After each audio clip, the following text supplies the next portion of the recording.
We want to welcome in retired U.S. Army General, former NATO Supreme Allied Commander, General Wesley Clark. General, great to have you with us this morning. So the president will head to the NATO summit this week, and I'm sure Iran strikes will be top of mind. Some Europeans might not say it publicly, but I think many of them know what President Trump did was necessary for world safety. What do you make of this operation over the weekend?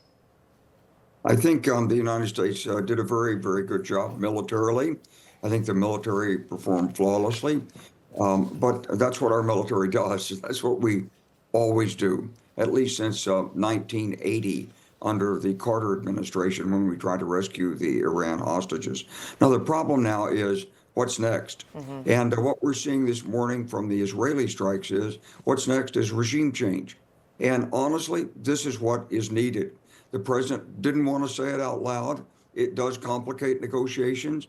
It may not happen, but the Iranians now are faced with the reality that they're up against superior military power that's directed against them. And no holds barred on this. The missiles that they're shooting are under attack. The nuclear arsenal that they were trying to prepare is at least delayed, maybe permanently destroyed. There's a lot of combat power massed in the region against them. And the Iranians have to decide, will they retaliate? Will they renounce their desire to destroy Israel and attack the United States? If they don't do this, if they do retaliate, more military pressure, the Israelis with the United States will have escalation dominance. And then it's just a matter of time. The Iranian regime either breaks or is replaced by smarter people inside Iran who see the writing on the wall and say, this is foolish. Let's get out of it. Yeah, General, I mean, to your point, I think the president's been very clear about this. He actually, I think, wants the Iranian people to engage in this regime change. American military is not really good at doing it, at least in recent years, when we have to go in and get it done. So, but if you do take out the Ayatollah, the supreme leader, whether it's Israel, whether it's us, do you worry that you're going to get some military dictatorship, an IRGC general rise up, and that could be worse than a theocracy? Well, I think it's smart not to take out the Ayatollah. You know, he would be very happy to be martyred. That's not a smart move. And that's why, as President Trump said, he's not attacking him yet, and shouldn't.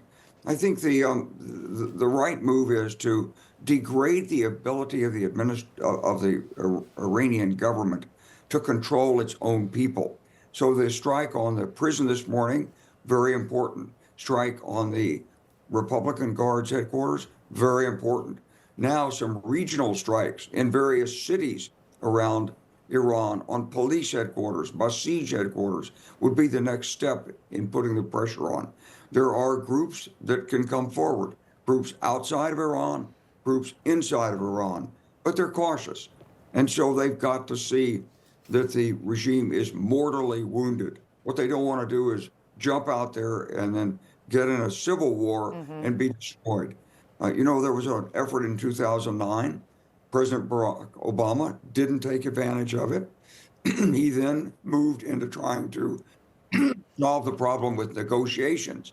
But this is the opportunity to really have the regime either renounce its aims to destroy Israel or it will be replaced. General Clark, great to have you with us with your insight this morning. Thank you so much for taking the time.